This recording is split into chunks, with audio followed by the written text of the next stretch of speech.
கர்த்தர் நல்லவர், அவர் கிருபை என்றும் உள்ளது. ஆண்டவராகிய இயேசு கிறிஸ்துவின் நாமத்தினால் உங்கள் ஒவ்வொருவருக்கும் அன்பின் வாழ்த்துக்கள். இன்று செப்டம்பர் 27ஆம் தேதி வெள்ளிக்கிழமை.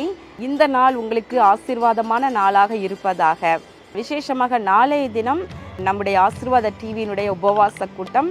இதிலே நீங்கள் ஒரு நாள் கர்த்தருடைய சமூகத்திலே உபவாசத்தோடு கழிக்க நீங்கள் உங்களுடைய மற்ற வேலைகளையெல்லாம் நீங்கள் ஒதுக்கி வருவதற்கு ஆயத்தப்படுங்கள். நாளை தினத்தில் கர்த்தர் பெரிய காரியங்களை உங்களுக்கு செய்வார்.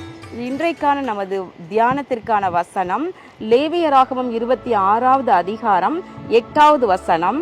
உங்களில் 5 பேர் 100 பேரை துரத்துவார்கள், உங்களில் 100 பேர் 10,000 பேரை துரத்துவார்கள், உங்கள் சத்துருக்கள் உங்களுக்கு முன்பாக பட்டயத்தால் விழுவார்கள். இங்கு அருமையான ஒரு வசனம். உங்கள் 5 பேர் சேர்ந்தா எத்தனை பேரை துரத்த முடியுமா? 100 பேரை துரத்த முடியும். ஆனால் அதே இது 100 பேர் நீங்கள் ஒன்றா சேர்ந்தீங்கன்னா, ஒரு மனதாக இருந்தீங்கன்னா 10,000 பேரை நீங்கள் துரத்த முடியும். அதாவது 10,000 பேரை துரத்த முடியும். அது சத்துருக்களை. இன்றைக்கு நம்ம எல்லாருக்குமே ஒரே சத்துரு பிசாசு தான். அவன் எப்படிப்பட்ட வகையாக இருக்கிறான் அப்படின்னு சொல்லி பார்த்தோம்னா, எபேசியர் 6வது அதிகாரத்தில் நம்ம எல்லாருக்கும் தெரிந்த வசனம் நான் வாசிக்கின்றேன். எபேசியர் 6:12. மாம்சத்தோடும் இரத்தத்தோடும் அல்ல, துரைத்தனங்களோடும் அதிகாரங்களோடும் இப்பிரபஞ்சத்தின் அந்தகார லோக அதிபதிகளோடும் வான மண்டலங்களில் உள்ள பொல்லாத ஆவிகளின் சேனைகளோடும் நமக்கு போராட்டம் உண்டு. பார்த்தீங்களா, எவ்வளவு சத்துருக்கள் தேவ பிள்ளைகளுக்கு. எத்தனை வகையான நம்ம சொல்கிறோம் சத்துரு பிசாசு என்று ஒரு வார்த்தையில் சொல்லி எல்லாம் முடிச்சிடுறாங்க.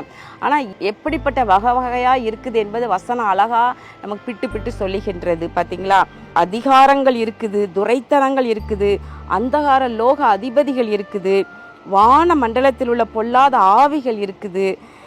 இப்படி பல அந்தகார வல்லமைகள், அசுத்த ஆவிகள், இவைகளுடைய போராட்டங்கள் நமக்கு உண்டு. வெறும் மனுஷரை பார்த்து மனுஷர்களை தான் நம்ம சத்துருக்கள், துன்மார்க்கர்கள், பொல்லாதவர்கள் என்று சொல்லி அவங்களுக்கே பயந்து பயந்து நிறைய பேர் வாழ்ந்துட்டு இருக்கிறீங்க. மனுஷர்கள் தான் சத்துரு என்று சொல்லி நிறைய பேரை பகைச்சிட்டு இருக்கிறீங்க. ஆனால் ஆவிக்குரிய உலகத்தில் இருந்து கிரியை செய்கிற இப்படிப்பட்ட சத்துருக்கள் உண்டு. இவங்கெல்லாம் எப்படி இப்படிப்பட்டவைகள் எப்படி துரத்தப்படுறாங்கன்னா, 5 பேர் ஒரு மனதாக சேர்ந்தா, அதாவது 5 பேர்னா எதில் இருப்பாங்க? மினிமம் ஒரு 5 பேர். உங்கள் குடும்பத்தை எடுத்துக்கொள்ளலாம். அவங்க குடும்பத்தில் ஒருவேளை 3 பேர், 4 பேர், 5 பேர் அல்ல அதற்கு மேலே இருக்கலாம். அப்போது நீங்கள் 5 பேர் ஒரு மனமாக சேர்ந்தீங்கன்னா உங்கள் குடும்பத்துக்கு விரோதமான இப்படிப்பட்ட சத்துருவின் கிரியைகளை, பிசாசுகளை நீங்கள் ஜெயிக்கலாம், அவைகளை துரத்தலாம். அதே போல் 100 பேர் என்றால் 100 பேர் எங்கே இருப்பாங்க? உங்கள் வீட்டில் 100 பேர் நம்ம சேர்க்க முடியாது. அப்போ 100 பேர் எங்கே இருப்பாங்க? நீங்கள் போகிற திருச்சபை.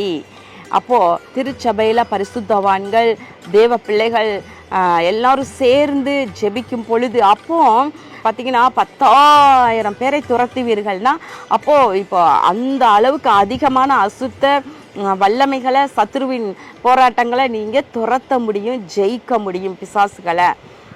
இப்போது விசேஷமாக பாருங்களேன், உங்கள் சத்துருக்கள் உங்கள் பட்டயத்தால் விழுவார்கள் என்று சொல்லப்படுகிறதா? பட்டயம்னா என்ன?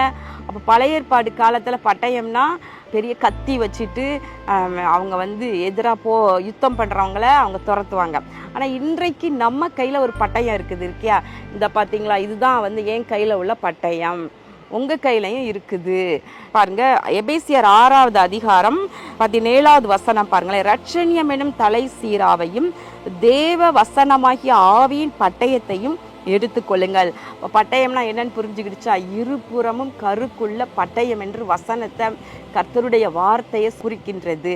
இப்போது நம்ம கையில் தேவ வசனமாகிய பட்டயம், ஆவியின் பட்டயத்தை எடுத்துக்கொள்ளுங்கள். உங்களுக்கு விரோதமாக இருக்கிற சத்துருக்களை நீங்கள் துரத்த முடியும். பட்டயத்தால் அவர்கள் விழுவார்கள். அவர்கள் யாரு? இப்படிப்பட்ட, நான் ஏற்கனவே ஃபஸ்ட்டே சொன்னேன், அந்தகார வல்லமைகள். இவைகளை எப்படி நம்ம ஜெயிக்க முடியும்? நம்ம கையில் கர்த்தருடைய வசனமாகிய ஆவிக்குரிய பட்டயம் நம்ம கையில் இருக்கணும். சங்கீதம் 149 கூட அழகான ஒரு வசனம் சொல்கிறது, பரிசுத்தவான்களுடைய கையில் என்ன இருக்குதாம், அவருடைய வாயில கர்த்தரை உயர்த்தும் துதியும் கையில் இருபுறம் கருக்குள்ள பட்டையும் இருக்குது என்று சொல்லப்படுகிறது. அப்போது தேவ பிள்ளைகள் இந்த ரெண்டுலையும் நீங்கள் ரெண்டையும் கரெக்டாக வந்து மெயின்டைன் பண்ணணும். என்ன மெயின்டைன் பண்ணணும்? உங்கள் வாயில் கர்த்தரை உயர்த்தும் துதி இருக்கணும், உங்கள் கையில் ஆவிக்குரிய பட்டயமாகி இருபுறம் கருக்குள்ள பட்டயமாகிய சத்திய வசனம் உங்களுடைய கையில் இருக்கணும். அப்போ என்ன அர்த்தம்? நீங்கள் வசனத்தின்படி வாழ்ந்து வசனத்தினாலே நீங்கள் சத்துருவை ஜெயிக்க பழகிக்கொள்ள வேண்டும். ஆமேன். அதான் நீங்கள் குடும்பமாக ஜெபம் பண்ணுங்க, வசனத்தின்படி வாழ்ந்து கர்த்தருடைய வார்த்தையினாலே உங்கள் குடும்பத்துக்கு விரோதமான சத்துருக்களை நீங்கள் துரத்த முடியும். அப்போ ஆலயத்திற்கு போங்க. நீங்கள் எல்லாருமே ஆலயத்தில் எல்லா தேவ பிள்ளைகளும் சேர்ந்து ஜெபிக்கும் பொழுது திருச்சபைக்கு விரோதமான, தேவ ஜனத்திற்கு விரோதமான, தேசத்திற்கு விரோதமான அந்தகார வல்லமைகள் துரத்தப்படும். விசேஷமாக நாளைய தினம் கூட நம்ம நடத்துகின்ற உபவாச கூட்டம் கூட ஏராளமான பேர் வந்து கலந்து கொள்கிற கூட்டம். நீங்கள் அங்கே வந்து நீங்கள் சேர்ந்து ஜெபிக்கும் பொழுது பார்த்தீங்கன்னா பெரிய ஒரு கிரியையை, அந்தகார வல்லமைகள் ஏராளமாக விழுந்து போவதை நீங்கள் பார்க்க முடியும். எனவே நாளைக்கு கூட்டத்திற்கு வரவும் நீங்கள் மறக்காதீங்க. உங்கள் வாயில கர்த்தரை உயர்த்தும் துதி, உங்கள் கையில் தேவ வசனமாகிய பட்டயம். கர்த்தர் உங்களுக்கு முன்பதாக எல்லா சத்துருக்களையும் இப்படியே துரத்துவார். கண்களை மூடி ஜெபம் பண்ணலாம். எங்கள் அன்பின் பரலோக பிதாவே, இதோ உங்களில் 5 பேர் 100 பேரையும் 100 பேர் 10,000 பேரையும் துரத்துவார்கள், உங்கள் சத்துருக்கள் பட்டயத்தால் விழுந்து போவார்கள் என்று ஆண்டவரே இந்த வசனத்தை தியானித்தோம். இன்றைக்கு தேவ பிள்ளைகள் புரிந்து கொண்டார்கள். ஆண்டவரே, அவரவருக்கு விரோதமான பிசாசின் கிரியைகள், அசுத்த வல்லமைகள் இவைகளை துரத்துவதற்கு குடும்பமாய் ஒருமனப்படட்டும். ஆண்டவரே, ஆலயத்திற்கு தவறாமல் செல்லட்டும். கர்த்தாவே, நீர் இவர்களுக்கு விரோதமான சத்துருக்களை அப்பொழுது நீர் துரத்துவீரே. அப்படியே நீர் உம்முடைய பிள்ளைகளை ஆசீர்வதித்தருளும். இயேசு கிறிஸ்துவின் நாமத்தின் நல்ல பிதாவே, ஆமேன். பிரியமானவர்களே, இந்த நாள் விசேஷமாக நமது ஆசீர்வாத டிவி ஊழியங்களுக்காக ஜெபிக்க உபவாச நாள். வெள்ளிக்கிழமை தேவ பிள்ளைகள், நீங்கள் இன்று ஒரு நேரம் உபவாசம் இருந்து நமது டிவி ஊழியங்களுக்காக ஜெபியுங்கள். கர்த்தர் பெரிய காரியங்களை செய்வாராக. ஆண்டவர் உங்களை ஆசீர்வதிப்பாராக. ஆமென்.